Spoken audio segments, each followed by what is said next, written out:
Hi friends, welcome to my channel. వీడియోలోకి వెళ్ళే ముందు మీరు కానీ మా ఛానల్ని మొదటిసారిగా చూస్తుంటే దయచేసి తప్పనిసరిగా సబ్స్క్రైబ్ చేసుకోండి. అలాగే ఈ వీడియోని ఒక లైక్ చేసి మా ఛానల్కి సపోర్ట్ చేయండి.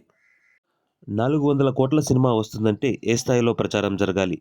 పాన్ ఇండియా మొత్తం మారుమోగిపోవాలి. కానీ సలార్ విషయంలో జరిగిన జీరో ప్రమోషన్స్ ఆశ్చర్యపరిచాయి.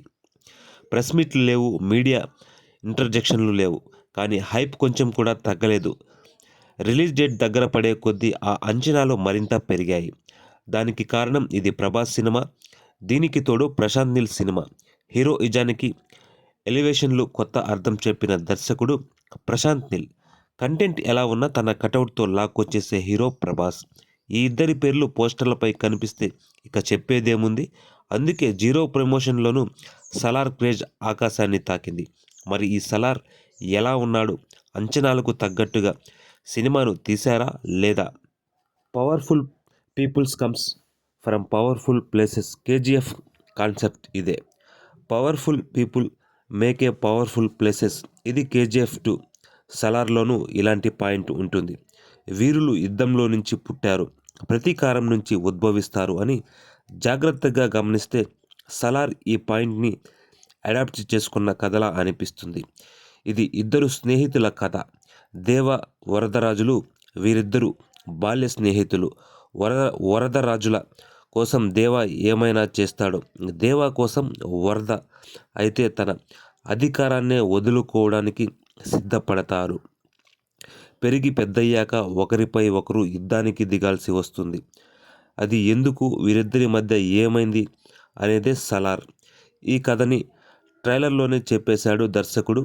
మరి సినిమాలో ఇంకేముంది అనే విషయంలోకి ఇంకాస్త లోతుగా వెళ్తే, దేవ వరదాల చిన్నప్పటి ఎపిసోడ్ నుంచి కథ మొదలవుతుంది. ఇద్దరి మధ్య బంధాన్ని 2-3 సన్నివేశాల్లోనే చూపించి ఈ కథకు ఆసక్తికరమైన ఆరంభాన్ని అందించాడు ప్రశాంత్ నీల్.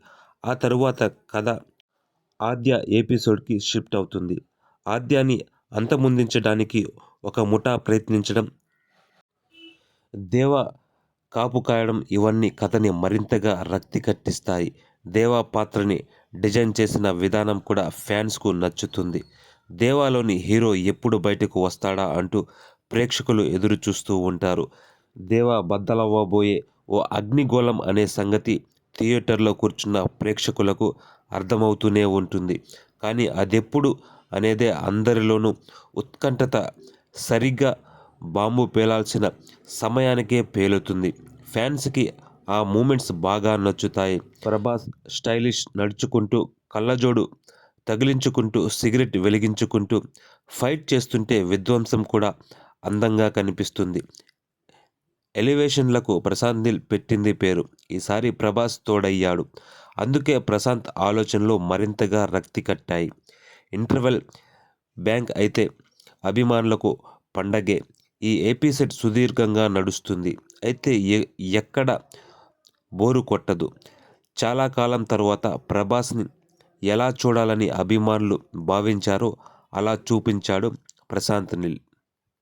ప్రశాంత్ నీల్ స్క్రీన్ ప్లే చాలా వైవిధ్యంగా ఉంటుంది. ఒకే షాట్లో 2-3 ఎడిటింగ్ జంపులు కనిపిస్తుంటాయి. సమాంతరంగా జరుగుతున్న విషయాల్ని కట్ కట్ అంటూ గిరగిరా తిప్పుతూ ఒకే మూడ్లోకి తీసుకొస్తాడు. ఈ టెక్నిక్ ఈసారి ప్రభావవంతంగా వాడాడు. దేవా క్యారెక్టర్కి ఇంటర్వెల్ ముందు ఇచ్చిన ఎలివేషన్లు ఫుల్ మీల్స్లా అనిపిస్తాయి. ఆ ఎపిసోడ్కే టికెట్ రేటు గిట్టుబాటు అయిపోతుంది. ద్వితీయార్థంలో కాన్సారా ప్రస్థానం మొదలవుతుంది. ఇదో కల్పిత కథ. కేజీఎఫ్లా ఓ కల్పిత ప్రపంచం. అయితే అక్కడి మనుషులు, క్యారెక్టర్లు, వాటి మధ్య బంధం, కాన్సారా రూల్స్ అర్థం చేసుకోవడం కొంచెం కష్టం. కాన్సారా ప్రపంచంలో దేవా అడుగుపెట్టిన దగ్గర నుంచి కథ మళ్ళీ జోరందుకుంటుంది. కాన్సారాలో కామాంధుడిని కాళీ మాతలా అంతమొందించే సీన్, అక్కడ యాక్షన్ని ఎమోషన్తో మిక్స్ చేసిన విధానం, ప్రశాంత్ నీల్ టేకింగ్ ఇవన్నీ గూస్ బంప్స్ ఫీలింగ్ కలిగిస్తాయి. ప్రతి సన్నివేశాన్ని సుదీర్ఘంగా చెప్పడం, ప్రతిసారి కథని వేరే పాత్రలతో నెరవేట్ చేసుకుంటూ వెళ్ళిపోవడం, ఇబ్బంది కలిగించే విషయాలే. దీనికి తోడు ఈ సినిమా మొదలైన కాసేపటికే కొన్ని ప్రశ్నలు ఆడియన్స్ మైండ్లో నాటుకుంటాయి. వాటికి సమాధానం కోసం ప్రేక్షకులు ఎదురుచూస్తూ ఉంటారు. కానీ దర్శకుడు చివరి వరకు సమాధానాలు చెప్పలేదు. పార్ట్ 2 కోసం సమాధానాలు దాచుకోవాల్సిన అవసరం ఉంది. కాకపోతే ఇలా అన్ని ప్రశ్నలకే పరిమితం చేసి సమాధానాలు దాచివేయడం కూడా ప్రేక్షకుల్లో అసంతృప్తిని కలిగించిందే. కేజీఎఫ్ పోకడలు కొన్ని ఈ సినిమాలోనూ కనిపిస్తాయి. కథని చెప్పే విధానం, ఎడిటింగ్, జంపులు, క్లైమాక్స్లో ఓ కొత్త ట్విస్ట్ జోడించి పార్ట్ 2కి రంగం సిద్ధం చేయడం ఇదంతా కేజీఎఫ్ ప్రభావమే. పాత్రలు ఎక్కువ రాసుకోవడం వల్ల, కాన్సారా ప్రపంచంలోని పరిచయం చేసే సందర్భంలో సరైన క్లారిటీ లేకపోవడం వల్ల కాస్త కన్ఫ్యూజన్ కలుగుతుంది. రక్తపాతం మరీ ఎక్కువ అయిపోయింది.